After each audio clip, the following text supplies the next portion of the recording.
Welcome to this episode of The Drive. Dr. Whitfield. Make sure and go to bio and click the link. Sign up for our free downloadable guide on inflammation and immunity. Sign up for the email newsletter. We're starting that this year in 2025, so get on the list for that. Today we're going to talk about fat transfers. I field a lot of questions about fat transfers, and there's a lot of I think confusion around fat. Fat transfers have been around for over 100 years. They're not a new form of treatment for augmentation. So think of first experiences that we had using fat were to really volumize, and they were in the late 1800s. They were done with dermal fat grafts, so these were larger composite grafts. And then fast forward, basically the harvest of fat was done via liposuction, spread over in the early 1900s from France. And then throughout the course of decades, fat has been moved from one area of the body to the other. People like Dr. Sidney Coleman, very famous for fat grafting the face. And using Coleman cannulas, people started using that kind of technique and transferring it more and more all over the body. Brazilian butt lifts became very popular and were done many decades ago in South America. Became popular in especially in Miami, Florida, in the United States. And then there was a lot of concern over fat grafting and safety, and I actually wrote a report about buttock augmentation, so Brazilian butt lift augmentations with fat and safety. You can look my name up, Dr. Whitfield, and buttock augmentation safety, and you'll find a paper that I wrote about it, just expressing how it can be done safely. It's not very difficult to do. It's more of a technical exercise, but there are some distinct differences when you're doing fat transfers for both breast and buttock. The buttock is a huge space, and if you don't transfer at least typically 500 cc's per side, it's very hard to see an improvement in the size, shape, volumization of the buttock, given its size. If you think of how large the surface area is, it's a significant area. So conversely, when you're doing breast augmentation with fat, there's not that much space, and it can be even more challenging, but really important when you're doing a explant case. The outcome, because the patient obviously got an augmentation, if we're purely speaking about augmentation cosmetically, because they were looking for more, we'll just say, volume.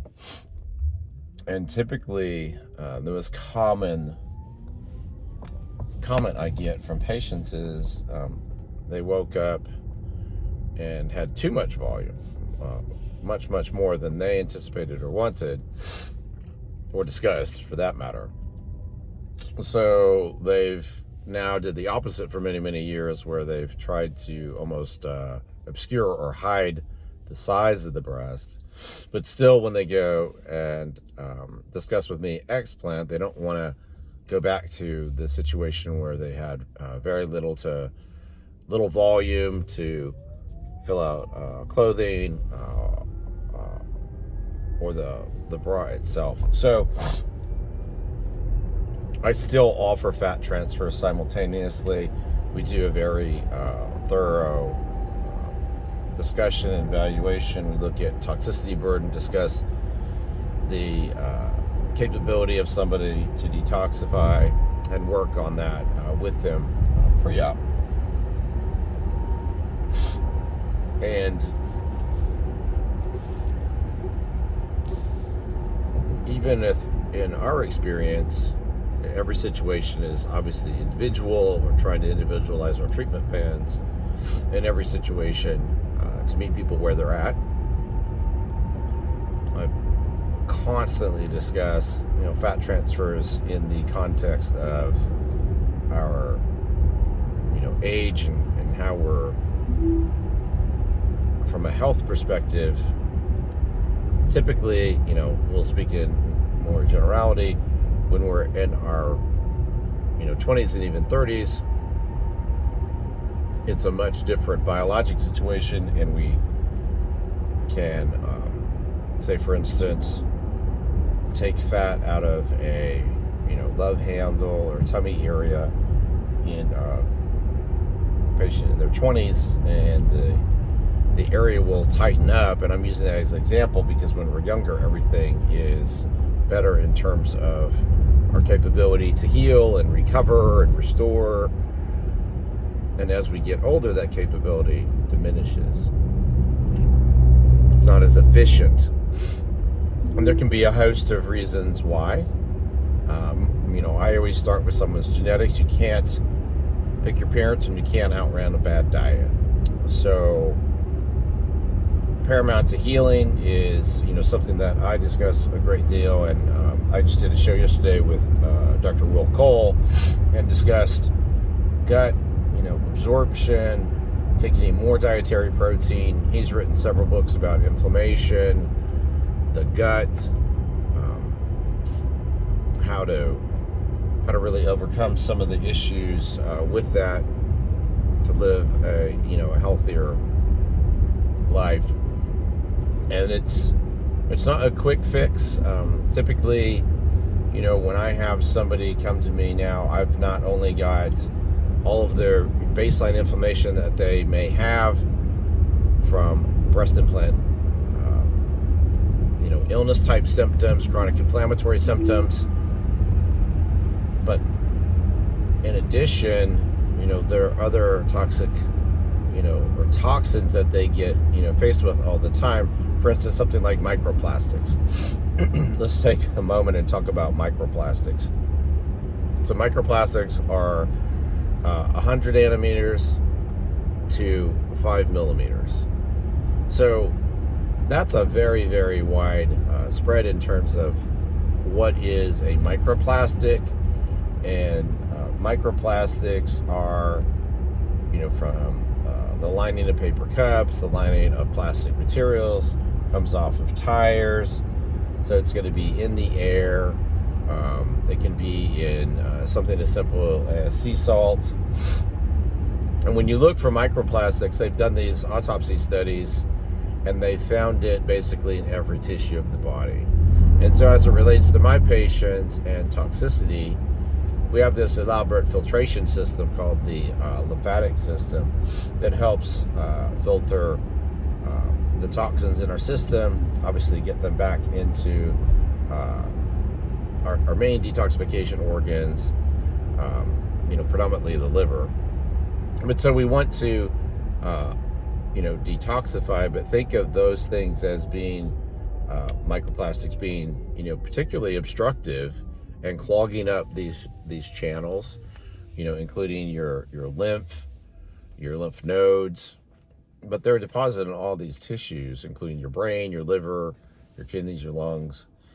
I think they've looked at every sort of tissue and found microplastics. So I just use that example as a toxin that we don't really talk about much, but it's been in the media more, and you're hearing about it on podcasts and other shows. So it's cumulative over time. So much like I've discussed on my show and other shows, including with Lauren Bostic, a patient of mine, on her show, The Skinny Confidential. It's all these habits where you have to make small adjustments you're going to lower your toxin burden. So for instance, Lauren Bostic had a very, very high triclosan level. We discussed it on her show, as well as high heavy metals. And she did a lot of sauna, barrel sauna, got it up to 212 degrees routinely, and was causing chemical leaching. So it was leaching the chemicals out of the shell. So she had a bigger toxic burden for her body to deal with from heavy metals. There can be a lot of toxin burden from mycotoxins. Mycotoxins come from fungus, molds of fungus. Those mycotoxins can be in our food supply, grains, cereals, nuts, coffee, and they can also be found on fruits and vegetables. They can be in the wine. Okra toxin in particular can be found in wine. And then just in someone's home, if they had a water leak, there's moisture somewhere building up, that will create an environment for mold. And then in those, you can breathe in those toxins, especially when you sleep. So we're always talking about, leveling up, trying to get your air quality better, using air filters like Jasper.co. You can go. I recommend this in my list. If you can click the links in my bio on YouTube, you'll see this. So there's a ton of things that we can do, that we evaluate and look at, to try to improve upon. So like, don't drink out of plastic. I had a patient come to me, and given their water situation where they live, they were drinking out of plastic water bottles because they were told by the officials in the area, they got a notice that their water is not good enough to drink. So that's a very scary situation. Then you have to have control of your water supply. So I talked about air and water, and then to the best of your ability, you got to put higher quality foods into your system. Some foods trigger a lot of histamine responses. So depending on the diet you're following, you may get more inflammation and swelling in the GI tract. People discuss different amounts of volume of the lymphatic tissue, which is akin to your immune system.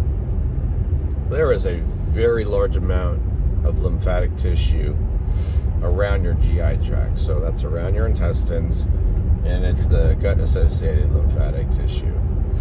And you can get a large amount of swelling just from having problems with your GI tract, with your gut, your intestinal tract. So we don't want to ever underestimate that. It's one of the main reasons that in our supplementation, I'm so specific about using liquid supplementation. I want as many of the nutrients that you can absorb to be done higher up in the GI tract, and really, focus in and hone in on those to help support your immune health. So circling back to, fat transfer, technically we take fat from one area of the body, and using a harvest collection and transfer system, we use Wells-Johnson. It's been around for a very long period of time. It's very efficient. So those are the, technical, aspects, and then really trying to get the environment, the patient's environment, both from a, mind-body standpoint, get that really ready to accept a fat transfer, balance out as much as possible their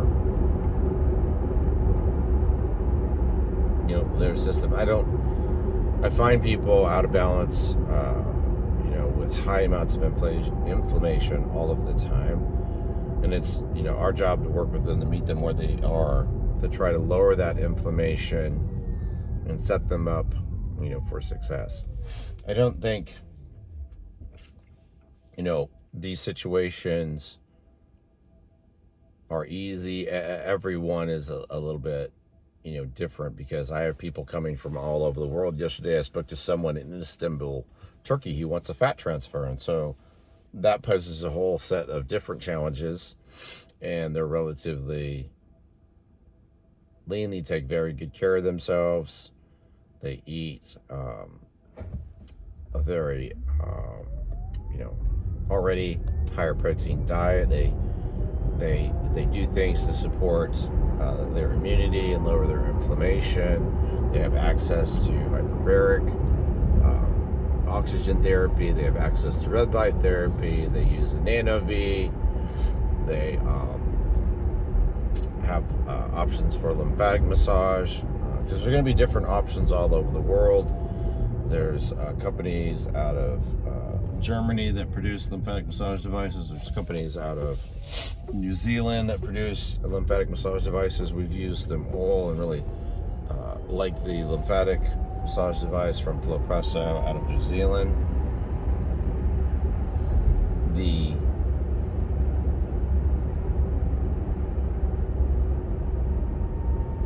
fat transfers, themselves, we want to get them performed when it makes sense for the patient, and always try to optimize them. And every situation, just like I said, is going to be unique.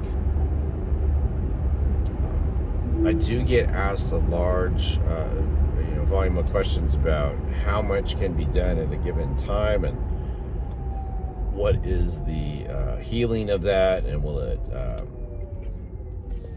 last over time. And I'm going to qualify this and say there's a lot going on right now with GLP-1 agonists. So these peptides are meant to help lower blood sugar and really help with diabetes, and now they've been marketed and adjusted to help with weight loss. There are a number of people microdosing these. There are a number of people using these at higher doses. So if you're going to have a fat transfer, it's, in my opinion, that you should not be taking a GLP-1 agonist. It doesn't serve us physiologically.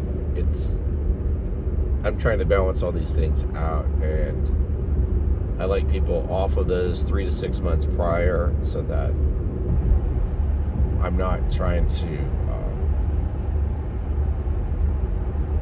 regulate something I have no experience with, because we haven't had patients on GLP-1 agonists, because those are counterintuitive, right? If we're going to have someone on a weight loss medication that burns fat or is associated with fat burning, and it definitely works, you will have results, then we don't obviously want you on that medication. So that's one thing. We do like our patients increasing their protein, so the dietary source of protein that works best for them, and there's different protein sources. So if I say, roughly start by trying to get 100 grams a day, that seems like a lot right off the bat. You have to supplement it either with a protein powder, which works for you. We use a pea protein, it's a plant-based protein. So we're using different levers here, right? We're trying to balance all the physiology out, lower the toxic burden, increase the protein in the diet. We haven't even gotten to the most important thing, yet, which is your sleep. To recover, you really have to get the quality and quantity of sleep. So we want a quantity of 7 to 9 hours, basically, as a minimum. We definitely want a quality of sleep, so you have to get into enough REM and non-REM sleep and depth of sleep to help promote recovery. You want to really try to stay on a pretty consistent schedule that makes it easier for your body. And then you have to know kind of also when to go to sleep. Some people do better, earlier. Some people do better later. Once you have that figured out, it makes it easier for you to recover. And so there's a lot of variables that go into it, but sleep's incredibly important, especially as it relates to lymphatic and lymphatic drainage. That promotes and helps recovery, heart rate variability, all these things that you may hear about, others talk on different shows about. They help you from a trend standpoint. I've tried all the different heart rate variability measuring devices, a polar beat, a polar watch, ultrahuman rings, Oura rings, Whoop straps, and I typically have used consistently ultrahuman. There's a link to it in the bio. I've used Whoop consistently since 2016, and I use a polar beat chest strap. I don't use it every day, but those are all ways to better measure heart rate variability to get a trend on what is going on with that. Sleep's incredibly important in terms of promoting recovery. So for everybody listening, it's not about whether or not plastic surgery can perform a fat transfer. There's patient variables and timing, and just really optimizing and helping people get in better balance certainly makes sense. It's logical in terms of how we approach a plan for each patient. Hey, look forward to the next video. Have a great day.